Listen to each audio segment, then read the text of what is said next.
Ah, the beauty of a cornered rat. Watch them squirm, watch them writhe. Oh, they were so confident before, weren't they? Walking around with that smug little smirk, spinning their little webs, thinking they had the whole world wrapped around their deceitful little fingers. But then, you did something they never expected. You saw. You didn't just glance. You didn't just suspect. No, you caught them, red-handed, drenched in their own lies, tangled in their own little traps. And now, oh, now the fun begins. You see, people like them, liars, manipulators, the sneaky little architects of deception, they survive on illusion. They build their castles on shadows, on whispers, on carefully controlled narratives. And as long as nobody sees the cracks, as long as nobody peels back the curtain, they get to play their game uninterrupted. But the moment the illusion shatters, oh, that's when the real show starts. That's when they panic. That's when they run. Because the truth is a blade, my dear, and you just unsheathed it. And now, they know what's coming. Ah, you can see it, can't you? That first flicker of realization in their eyes, the way their breath catches, the way their shoulders stiffen ever so slightly. It's almost poetic, isn't it? Like a performer realizing mid-act that the audience isn't clapping, they're watching, really watching. And suddenly, the whole act feels exposed. The mask feels heavy. The script is slipping through their fingers, and oh, how they scramble to keep it together. They'll try, of course. Oh, they'll try. The first instinct of a guilty man? Denial. A bold-faced, shameless, wide-eyed lie. What? Me? No, you must be mistaken. This is a misunderstanding. Ah, classic. Desperate. Predictable. A fool's last grasp at a vanishing illusion. But oh, you know. And they know that you know. And that changes everything. Watch closely now. This is where the real entertainment begins. You see, when a liar knows they've been caught, their mind fractures into two desperate halves. One half clings to the lie, still hoping, praying, that maybe, just maybe, they can weasel their way out of this. The other half? Oh, it's already running. It's calculating the exits, mapping the escape routes, looking for a way to disappear. And the beauty of it? You can see it all happening. Right there, behind those frantic eyes. They start talking too much, over-explaining, throwing words at you like a man trying to build a shield out of wet paper. And the excuses? Oh, they're laughable. They sound convincing in their own heads, but out loud, they sound like exactly what they are. The desperate ramblings of a man sinking into quicksand. And the best part? They know it's not working. Oh, you can feel their heartbeat quicken, the realization creeping in, icy fingers wrapping around their throat. You're not buying it. And that's when their panic starts to show. The hands get fidgety, the voice, a little too high, a little too tight. They blink too much, or not at all. And those eyes, those wild, darting eyes, scanning the room like an animal in a cage, looking for a crack, a weakness, a way to slip away. But there isn't one, is there? No, not this time. Oh, how the mighty fall. You see, for the first time they feel it, the helplessness they've inflicted on others. That same breathless, suffocating dread they once weaponized, oh, now it's their turn. And the irony? Delicious. Because they were so used to pulling the strings, weren't they?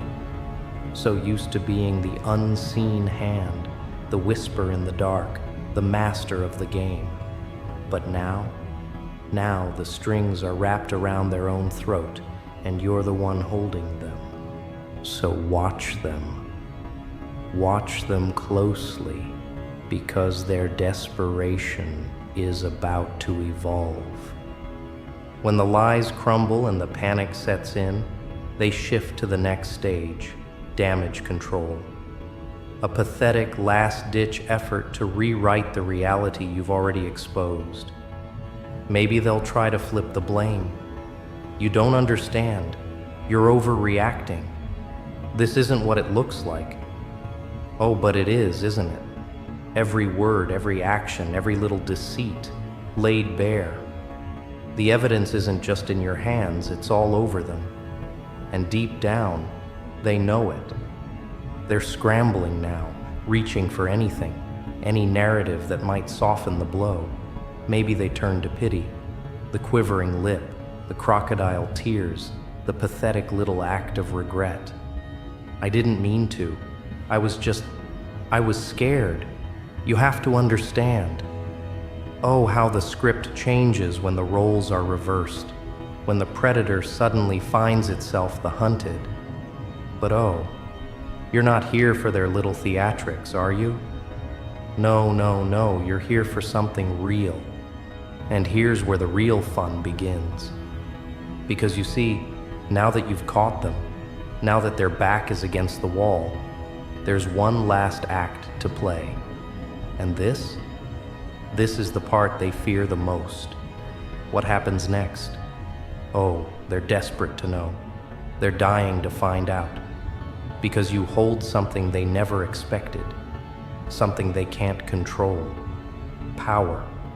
And that terrifies them. Because up until now, they had it all figured out. They knew the game, they knew the rules, they knew exactly how to keep the upper hand. But now you're the one standing over them. And that means one thing, and one thing only. They have no idea what you'll do next. And that uncertainty, it's killing them. But oh, we're just getting started, aren't we? You see, right now, their mind is running through every possible exit, every possible excuse, every last little trick they've used before. But there's a problem. Nothing is working. This time, the script isn't theirs to control. They've spent so long twisting narratives, rewriting reality to suit their needs, bending people to their will. But now they're out of ink. And you're holding the pen. Ah, look at them. Shifting, fidgeting, searching your face for a weakness, a crack, a moment of doubt. But there is none. That's what's throwing them off. That's what's making them sweat. You're not arguing. You're not playing into their frantic attempts to steer the conversation. You're just watching. And that's what's making them unravel. Because a liar can handle accusations. A manipulator can handle anger. But silence is a mirror. And right now, they're being forced to stare into their own reflection, the one they've spent a lifetime avoiding. But they won't go down without a fight, will they? No, they're desperate now, scrambling for anything that might turn the tides. The first move? Projection. You're being paranoid. You always overthink things. Ah, classic. A feeble attempt to make you question your own reality. But you don't flinch. You don't budge. And oh, how that terrifies them. So they switch tactics. Minimize the damage. It wasn't that serious. You're blowing this out of proportion. Ah, see? That's the fear talking. They think if they shrink the crime, they can shrink the consequences. But what they fail to realize is that the size of their deception isn't what sealed their fate. It was the audacity. You weren't blind. You weren't naive. You gave them chances. You ignored the whispers in your gut, dismissed the red flags, convinced yourself that maybe, just maybe, there was still something worth salvaging. And this is how they repaid you? By taking your trust and grinding it into dust beneath their heels? No, no, no. This is their reckoning. Ah, but now the panic is really settling in. The realization that you're not playing their game, that you're not falling into their traps, that for the first time, they're out of control. And that's their worst nightmare. Watch their hands, clenching, unclenching, restless fingers running over their skin, their clothes, the edge of a table, anything to ground themselves. Because their reality is slipping, slipping, slipping, and there's nothing they can do to stop it. And that's when the final stage begins, the escape plan. Oh, they won't say it outright. No, no, no, they have to be subtle. But you'll see it. The way their eyes flicker toward the door, the clock, their phone. The way their body angles ever so slightly toward an exit, as if you won't notice. They're calculating, weighing the risks, wondering if they can disappear before the damage spreads too far. Maybe they'll try to leave casually, a nonchalant stretch, a sudden appointment they forgot about. We'll talk later, okay? Ah, but you won't let them slither away, will you? No, no, no, not yet. Because they need to feel this. They need to sit in the weight of what they've done. They need to drown in the realization that they are not the untouchable puppet master they thought they were. So you lean in. Just slightly. Just enough to make them feel trapped. And oh, how their breath hitches. Because now they're really asking themselves the question that's been gnawing at them from the moment they realized they were caught. What are you going to do? And that uncertainty is eating them alive. Because if there's one thing a liar fears more than exposure, it's retaliation. Oh, they'll never admit it. No, no, no, they'll act like you're the one being unreasonable, you're the one overreacting. But beneath all that forced bravado, they're waiting for the hammer to drop. And that's when the bargaining starts. Look, I messed up, okay? But do you really have to make this a big deal? Oh, so now it's your fault for making them face the consequences of their own actions? Fascinating, but predictable. Because this is the part where they beg. Maybe they'll offer empty apologies, words laced with false sincerity. Maybe they'll dangle a peace offering, some shallow gesture meant to buy your silence. Or maybe they'll try to rewrite history. You're just remembering it wrong. Ah, yes.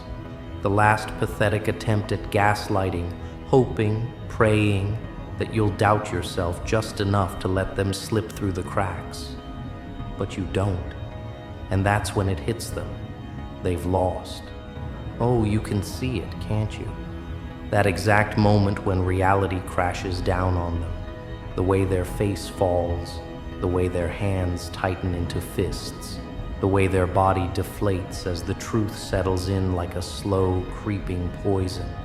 They can't get out of this. They know it. You know it. And now, it's time to see how far they're willing to go to escape the inevitable. Because the walls are closing in, and they're running out of options. And desperation makes people dangerous. And then it happens. The break. The moment where desperation curdles into something ugly, something unhinged. You can see it in their eyes, the flicker of pure animalistic panic, the realization that every exit is sealed, every excuse shattered. They've exhausted every trick in their arsenal, and still, they remain trapped in the mess they made. So what does a cornered rat do when it knows there's no escape? It bites. The fake remorse dissolves. The pitiful apologies evaporate. And now comes the venom. They drop the act completely, revealing the raw, twisted thing lurking beneath their carefully crafted mask.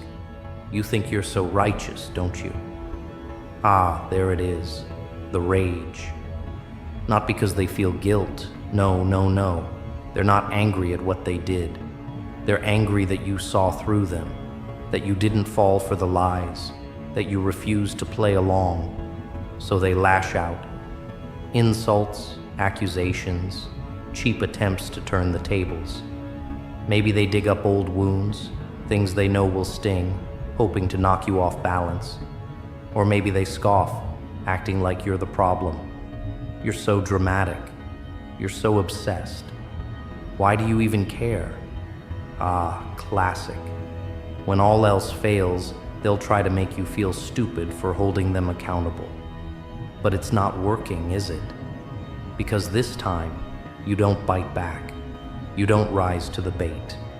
And that drives them insane. See, they wanted an argument. They wanted you to lose control, to shout, to curse, to sink to their level. Because if they could make you look just as unhinged as them, they could twist the story. They could walk away still playing the victim. But you've already won. You're calm, you're steady. You're watching them unravel with an eerie kind of stillness, like a storm looming over a fragile house of cards. And they feel it now, that gnawing dread creeping up their spine, whispering the truth they've been too arrogant to consider. This isn't like the other times. This isn't a mess they can sweep under the rug. This isn't a situation they can weasel out of. This time, there are consequences. And oh, how that realization destroys them. Watch their hands, trembling now, curling into fists, their chest rising and falling with ragged breaths. They keep glancing at the door, at their phone, at anything that might offer a lifeline. But there is none, because you're not letting them run. You're making them sit in this, making them feel it. And that is worse than any punishment they ever imagined. Because all their lives, they've relied on one thing: the ability to rewrite the past, to mold people's perceptions, to escape responsibility, to always land on their feet no matter how many lives they trampled on the way down. But not this time. No amount of deception can twist what's already out in the open. No amount of manipulation can bury what's been laid bare. So they do the only thing left. They run. Oh, it's not graceful.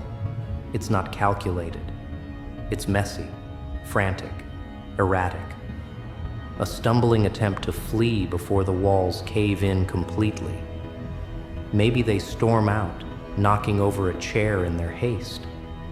Maybe they bolt down a hallway, their breath ragged, their hands shaking. Maybe they don't even have the words to justify their retreat. They just know they have to get away from you. Because standing in front of you, facing the truth, it's unbearable. And here's the best part. Running won't save them. Oh, they'll try. They'll delete messages, scrub evidence, twist the narrative when they tell their side of the story. They'll play innocent, swearing they're the ones who were wronged. But inside, they're rotting. Because they know you saw them for what they truly are. And there's no erasing that, no undoing it, no taking back the moment they realized, with sickening certainty, that their time is up. Oh, but don't expect them to stay gone forever. No, they'll be back. Not because they care, not because they've changed, but because people like them can't stand losing control. Maybe it'll be days, weeks, even months. But one night you'll get a text, a call, a sudden coincidental run-in, and they'll act as if nothing ever happened. Hey, how have you been? I've been thinking about you lately. Can we talk? Ah, pathetic. Because deep down, they need to know. Did you move on? Did you recover? Did their betrayal break you? Or did you rise from it stronger than before? And when they see you standing there, unshaken, unaffected, untouchable, oh, it will destroy them. Because the greatest punishment isn't revenge. It's showing them that their absence did nothing to you. That after everything they did, after every game, every lie, every desperate attempt to control your reality, you walked away with your power intact, and they're the ones left haunted. Because once a liar is exposed, they can never escape their own reflection again.